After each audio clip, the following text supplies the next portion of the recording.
want to thank you for coming and joining me today. I first moved and I relocated to another area. I was through your process. The care that you can get out of it as well. Hi, welcome back to Happy Life, Better Life.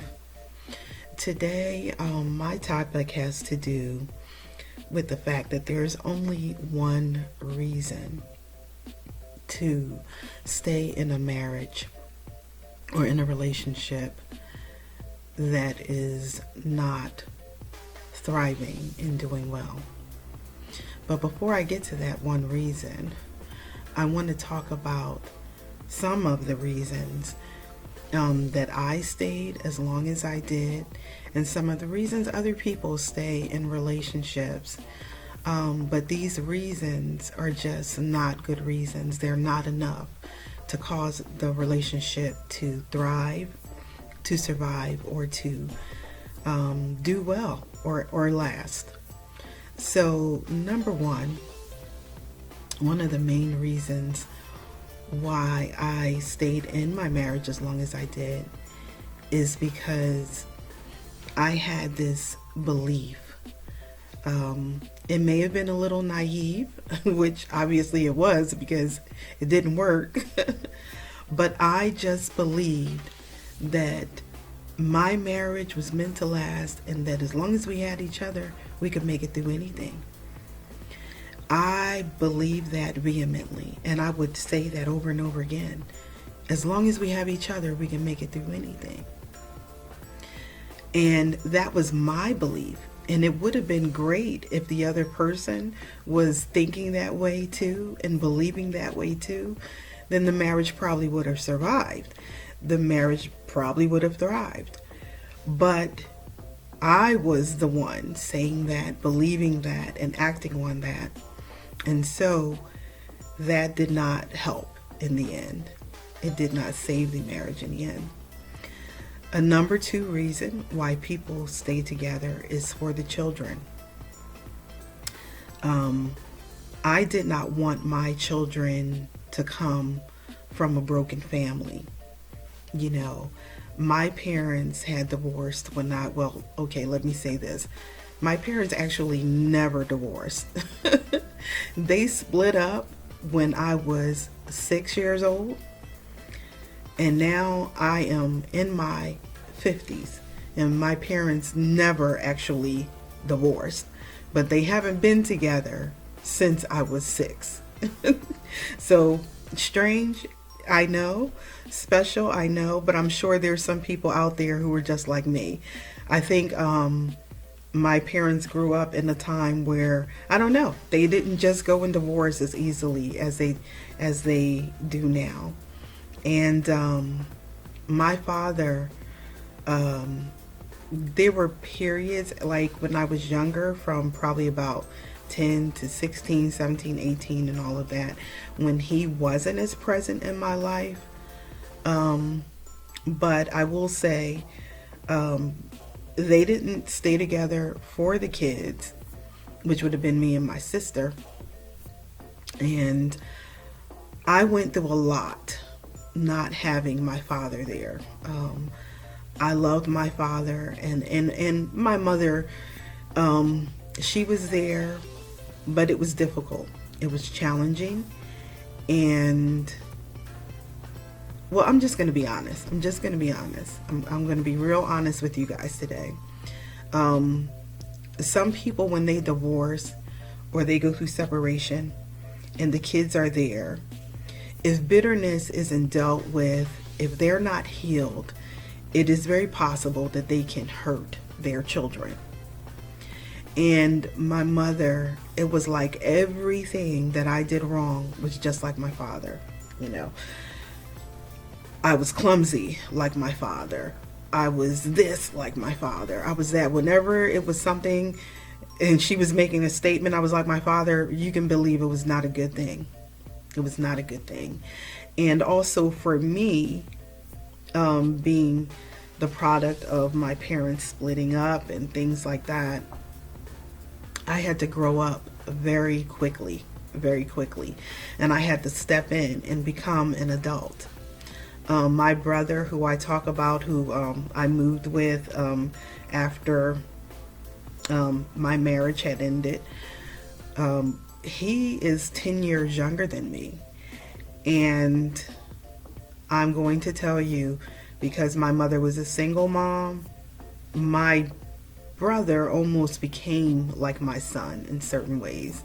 I would have him all the time, and I cannot tell you how being like 12 and 13 and pushing the stroller around and having him and dropping him off at daycare before I went to school, and picking him up at daycare after I got out of school, and then picking up my sister and us going home, I would get such dirty looks from people because they would be looking at me like, what is that young girl doing with a baby? That doesn't make any sense.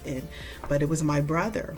My mom was a single mom. She went to work before we got up to go to school, and she came home from work after we were home from school. So I would have to drop my brother off at daycare, drop my sister off at school, go to school, then come after school and pick everybody up, get home, and then start dinner. And this is what I was doing at a very, very young age.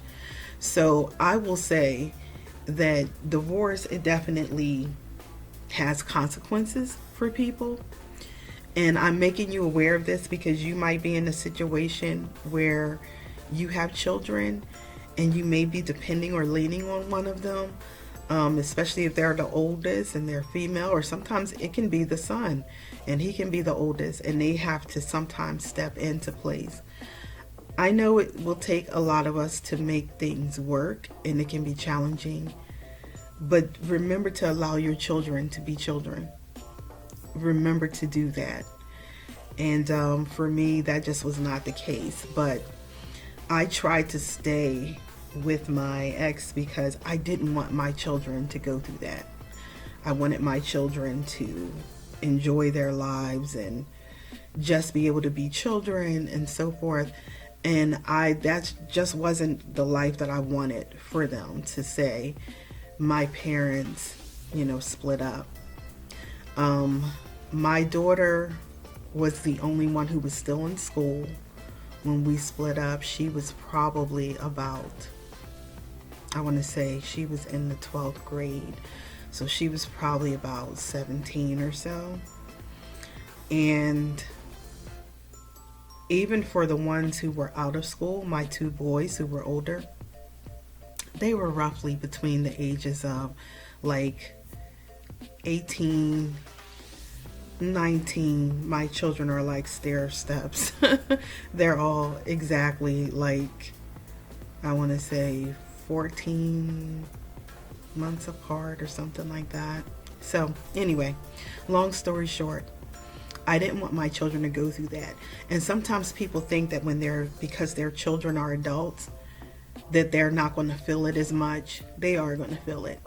And even if you're staying because you want to make things easier on them.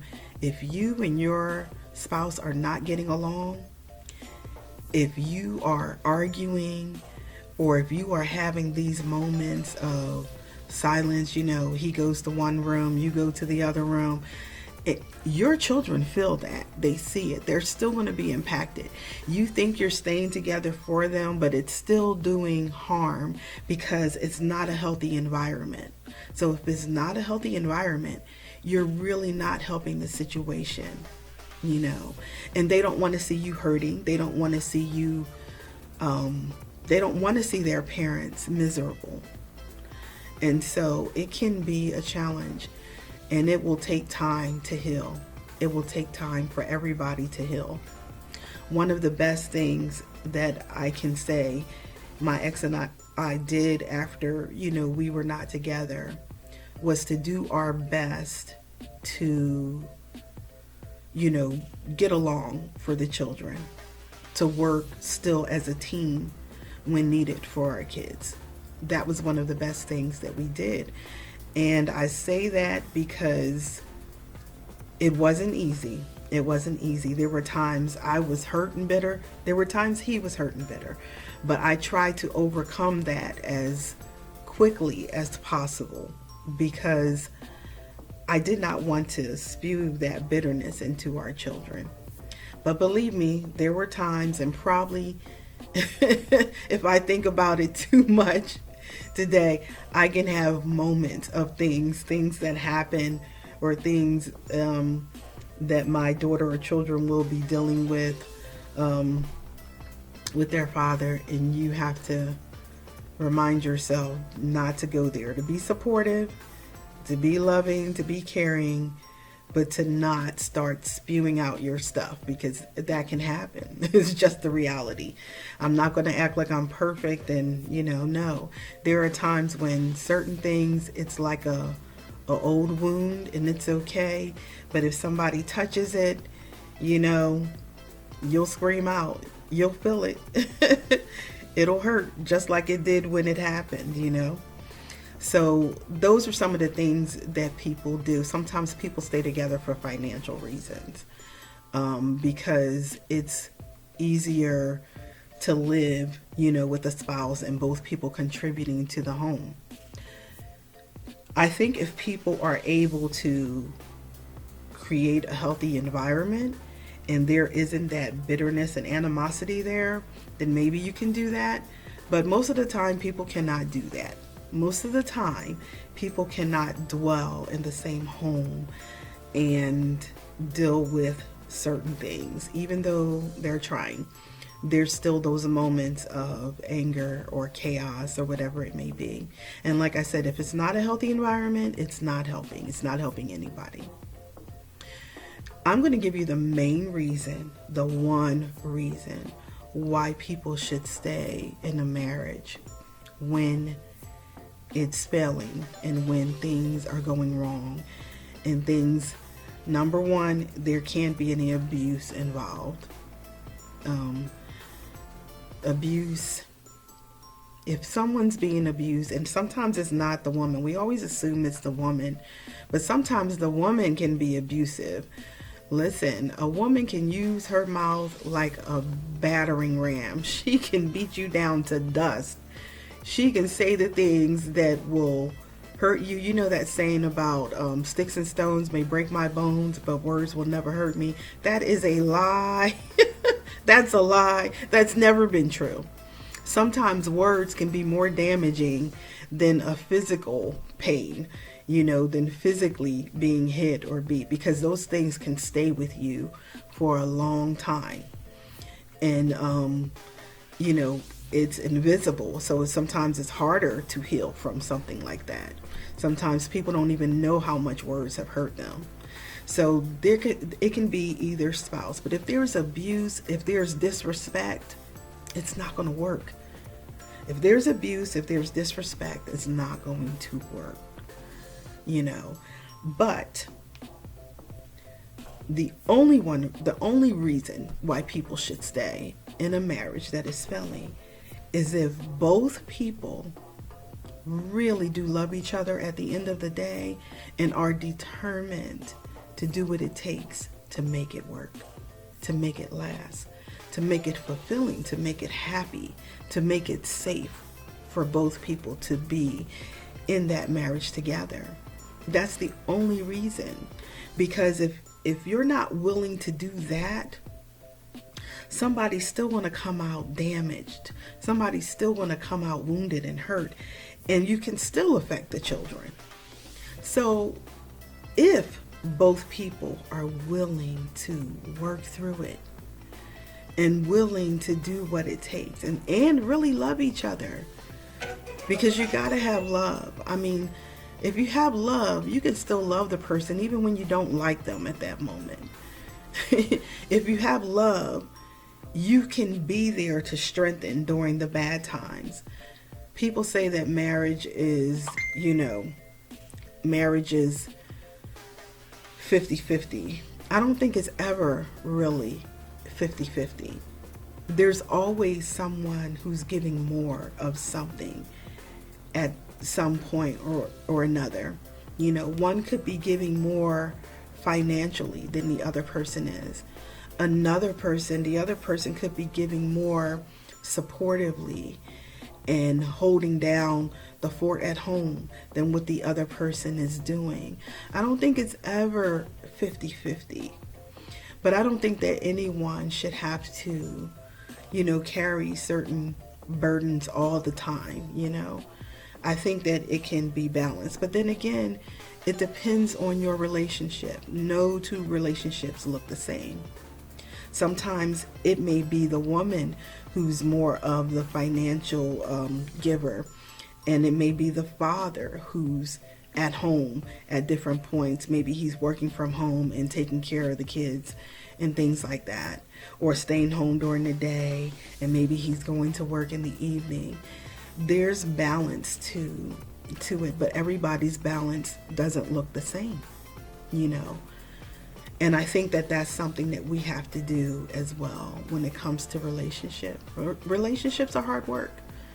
And I think it's worth saving if you two really love each other, and if you are willing to work together, even if it means going to counseling, even if it means going and getting some other kind of support that's needed. But all these other reasons that people make up in their mind, no matter what your reason is, one person just can't do it alone. One person can't do it. No matter how much they love. Like I said, I was the one saying over and over again, as long as we're together, we can make it. As long as we're together, we can do anything. But the other person has to have the same mindset. So, I just wanted to leave that with you today. I wanted to encourage you, and I want you to live a happy life and a better life. So, let me know your thoughts. Thank you for spending the time with me today. I hope that there was something that was said that was helpful to you. Thank you, and have a great day. Bye-bye.